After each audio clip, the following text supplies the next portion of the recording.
영업 양수도 계약이 변호사가 안 써서 아쉬운 점이 하나 있었는데, 만약에 이때 위약금이 아니라 위약벌로 정했다면 배액을 전부 다 받으실 수 있었을 텐데.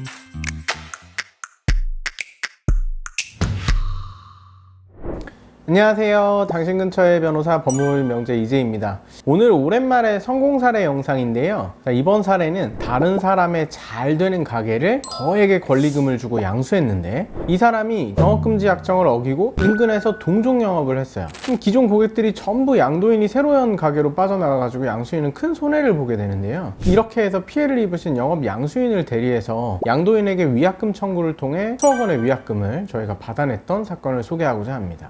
한강 북쪽에 이 고즈넉한 장소에 있는 굉장히 장사가 잘 되는 가게였어요. 처음에는 이제 어머니 혼자 시작한 가게였지만 장사가 너무 잘 되니까 남편도 와서 일을 하고 아들도 지배인처럼 이름을 쓰면서 가족 사업이 운영되고 있었어요. 자, 이제 어머니가 연세가 연로해지면서 어머니는 이 아들에게 증여세를 최소한으로 하면서 이 대표자 명의라든지 운영권이라든지 부동산이라든지 모두 물려주고 싶어 했는데, 이게 같은 자리에서 그대로 하면 약간 쉽지 않은 부분이 있다 보니까 가족들은 이 가게를 팔기로 결정을 합니다. 제 의뢰인은 평소 이 가게를 굉장히 눈여겨보고 있었고, 마침 매물로 나온 것을 알게 되자 토지, 건물 비용, 인테리어 승계 비용 등은 전부 다 따로 지급하고 오직 영업권리금만으로도 수억 원을 지급하면서 가게를 인수를 하셨습니다. 자, 영업 양수도 계약상 양도인은 양도 후 2년간 인근 20km 내에서는 동종 영업을 하지 않기로 약속을 했고, 만약 이에 위반해서 동종 영업을 20km 내에 하는 경우에는 지급되었던 영업권리금 그 배액을 이 양수인에게 지급하기로 하는 경업금지 및 손해배상액의 예정 조항이 포함되었어요. 사실 이 계약은 양수인 입장에서는 해당 조항을 넣은 것이 오히려 많은 양보를 한 것입니다. 왜냐하면 아무런 약정을 하지 않았다고 하더라도 상법 41조에 따라서 10년 내 동일 및 인접특별시 광역시 시군에서 동종 영업을 하지 못하고, 만약 동종 영업을 금지하는 약정을 별도로 하면 최대 20년까지도 유효한 약정으로 보기 때문인데요. 이러한 부분은 양도인들이 이 가업 승계 과정에서 절세 등을 위해 가게를 양도한다는 사정을 양수인 측도 충분히 양해를 해주고, 대신 동종 영업을 아예 못하는 게 아니라 가급적이면 20km 밖으로 나가라, 기간도 2년 안에는 20km 내에서 하지 말아라, 이렇게만 하면 양수인도 자기의 가게가 충분히 인수 후에 안정화될 수 있다고 본 것이었죠. 자, 그렇게 가게를 의뢰인이 인수를 하고 처음에는 정말 장사가 계속 잘 되고 있었어요. 근데 1년쯤 지난 뒤부터 이상하게 손님이 줄어들기 시작하더니 어느 순간 장사가 안 돼서 강 반대편을 멀찍이 바라보고 있었어요. 소위 물멍을 하고 있었는데, 강 반대쪽에 자기랑 똑같은 컨셉의 가게가 로고도 심지어 똑같이 쓰면서 똑같은 영업을 하고 있는 거예요. 당연히 친구 하나 보내가지고 녹음 좀 해오라고 시켰죠. 친구가 가지고 온 대화 내용을 들어보니까 의뢰인은 큰 충격을 받게 되었습니다. 이 양도인 가족이 대표만 아들로 바꾼 채 아직 경업금지 약정이 1년이나 더 남아있는데 강 바로 건너편에 동종 영업을 하고 있는 가게를 내고 어머니 아버지도 똑같이 그 가게에서 일하고 있었던 거예요. 이 의뢰인이 이제 이 상황에서 저를 찾아오시게 된 거죠. 저는 이 첫 상담에서 이후 이어질 소송에서 상대방이 어떤 식으로 반박해 나올 것인지를 하나하나 예상하고 예상되는 쟁점과 우리의 대응 방안을 전부 설명을 해드렸습니다.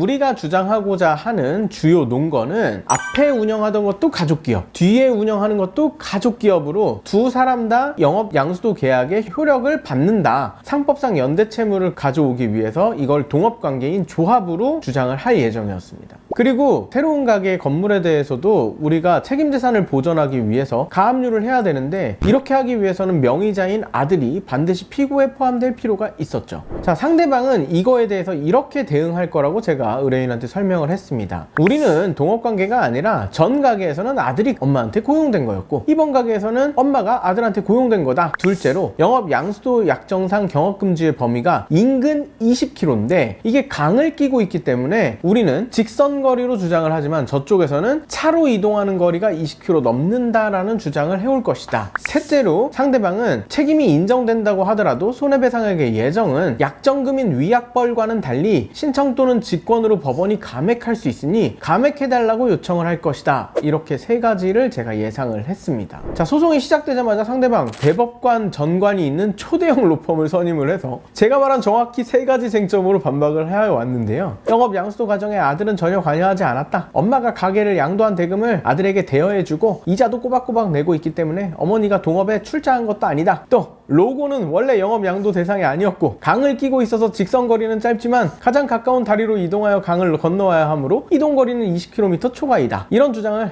똑같이 한 거죠. 저는 양도인 가족이 원래 증여세 절감 목적으로 대여 및 이자 납부를 해왔을 뿐이기 때문에 실질이 가족 기업이고 전 가게에서 각자의 역할을 새 가게에서도 그대로 수행하고 있고 부모가 새 가게에서 별다른 급여를 받는 것이 없고 전부 아들이 수익하고 그 아들은 그 수익금에서 이자랑 세금을 내면서 생활하고 있다는 점, 그리고 홈페이지나 블로그 등에 자신들이 전 가게에서 영업한 기간을 합쳐서 한강변에서 몇 년째 영업을 하고 있다는 것을 강조하고 있는 점, 이거를 토대로 이들이 대표자 명의만 바꾸면 경업금지 의무 위반에 해당되지 않을 것이다 라고 판단하고 계획적으로 가게를 양도하고 새 가게를 차린 것이다, 이런 주장을 다양한 방법으로 입증하면서 소송을 이어갔습니다. 다만 저는 의뢰인에게 소송을 시작하면서부터 세 번째 상대방의 반박 포인트인 권리금 액수의 배액을 일부 감액해달라는 주장, 이거는 거래 규모에 비추어 봤을 때 또 2년의 기간 중 일부가 이미 지난 점을 고려할 때 최대 50%까지도 가능할 수가 있겠다라는 점을 미리 안내를 드렸습니다. 영업 양수도 계약이 변호사가 안 써서 아쉬운 점이 하나 있었는데, 만약에 이때 위약금이 아니라 위약벌로 정했다면 이는 약정금으로 감액의 대상이 아니기 때문에 배액을 전부 다 받으실 수 있었을 텐데 1심에서는 이 부분이 사실 전액 인정이 되었지만 2심에서는 조금 깎아주기는 했거든요. 그래서 이 부분은 조금 아쉬웠습니다. 자, 이 사건에서는 그리고 보전 처분 관련해서도 한 가지 중요한 이슈가 있었는데, 사실 1심 시작 전에는 의뢰인이랑 여러 가지 상의를 거쳐서 저희가 별도로 가압류는 넣지 않았어요. 왜냐하면 아들, 엄마 모두 재산이 되게 충분했거든요. 그런데 1심 판결에서 전부 승소를 하고 난 뒤에 갑자기 가집행 정지를 거는 것 아니겠어요? 심지어 이 가집행 정지의 조건이 현금 몇 억을 공탁하는 것이었는데 이렇게 가집행 정지 신청이 들어왔단 말이에요. 아, 이거 사실 저희는 뭔가 되게 이 사람들이 가집행이 제일 무섭나 보구나 라는 시그널을 오히려 그때 받았죠. 그래서 일단 부동산에다가 가압류를 해놓고 동태를 살피면서 한두 달 지켜봤는데 상대방이 가집행 정지의 요건인 공탁을 안 하는 거예요. 그래서 옳았구나 하고 바로 아들이 가지고 있는 아주 중요한 채권, 이 가집행으로 압류 추심을 해버렸습니다. 이때는 가압류가 아니죠, 가집행이니까. 제가 이 법리를 훼손하지 않는 범위에서 약간 사실관계를 각색했다고 말씀드린 이유가 이게 도대체 무슨 채권이지? 하고 생각하실 수 있는데, 제가 밝히기만 한다면 바로 납득이 가실 만한 그런 채권이었어요. 저희가 원래 부동산 같은 경우에는 가압류를 하더라도 현금 공탁 대신 대부분 증권담보로 많이 해주고 있는데요, 이 채권 같은 현금성 채권은 가압류를 하려면 가압류 신청자가 상당한 금액을 현금 공탁해야 하고 가집행으로 압류할 때는 아무리 현금성 채권이라도 공탁이 필요가 없거든요. 그래서 오히려 가집행 정지하려는 쪽이 공탁을 해야 하는 이런 상황이 되어 있었단 말이에요. 반대로 가집행할 때 부동산 같은 경우에는 경매 처분을 해버리게 되면 나중에 리스크가 있다 보니까 저는 주로 부동산은 가압류, 현금성 채권은 가집행으로 대응하는 편입니다. 이 상대방이 굉장히 압박을 받았는지 제 의뢰인인 원고가 하지도 않았는데 마치 원고가 무슨 세무신고를 해가지고 자신들이 억울한 세무조사를 받았다 막 이런 이상한 주장을 하기도 하고, 또 아들이 이자를 뭐 착실히 갚고 있다는 뻔한 예상 가능한 답변들을 일관하기도 하고, 저는 이미 이거 예상한 내용들이어가지고 거의 즉답 수준으로 대응해줬고요. 결국 이 사건 저희의 승소로 확정이 돼버렸죠. 자, 오늘은 이렇게 권리금을 내고 가게를 인수했는데 양도인이 인근에서 동종 영업을 하는 소위 말하는 경업금지 위반 상황을 성공 사례를 통해 설명을 드렸습니다. 혹시 영업을 양도 또는 양수하려고 하시는 분, 또는 양도인이 경업을 하고 있는 것을 발견하신 분들은 제게 언제든지 아래에 있는 방법을 통해 상담을 신청해 주세요. 제가 밝은 등대가 되어드리겠습니다. 시청해 주셔서 감사합니다.